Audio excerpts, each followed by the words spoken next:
समस्त को नमस्कार। आज मोर कविताटा दशम श्रेणी पिलामानक उद्देश्य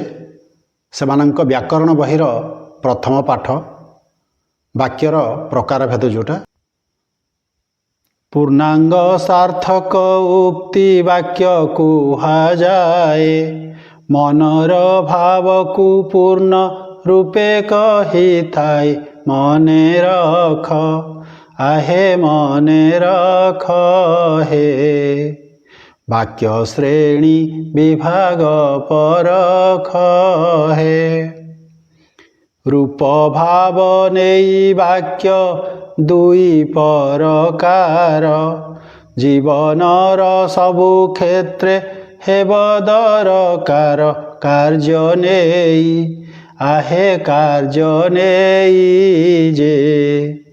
प्रशंसित हेबा सबुठेई जे गठन दृष्टिरु वाक्य चारि भाग करू सरल यौगिक मिश्र जटिल को धरू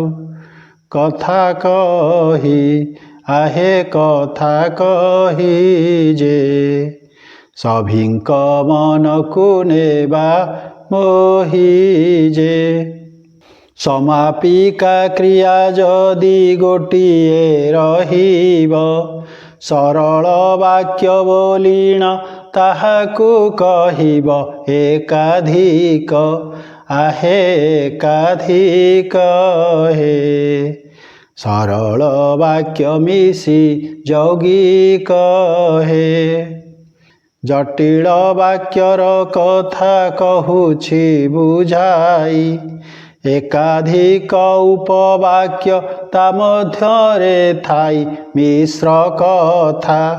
आहे मिश्र कथा हे सबु वाक्यर मिशा जानी थाहे विवृति विस्मय प्रश्न आदेश को धरी नास्तिवाचक वाक्यर प्रयोग को करी पांच भाग आहे पांच भाग हे कार्य वा भाव को नेई आग हे वक्तव्य प्रकाश कले विवृति सूचक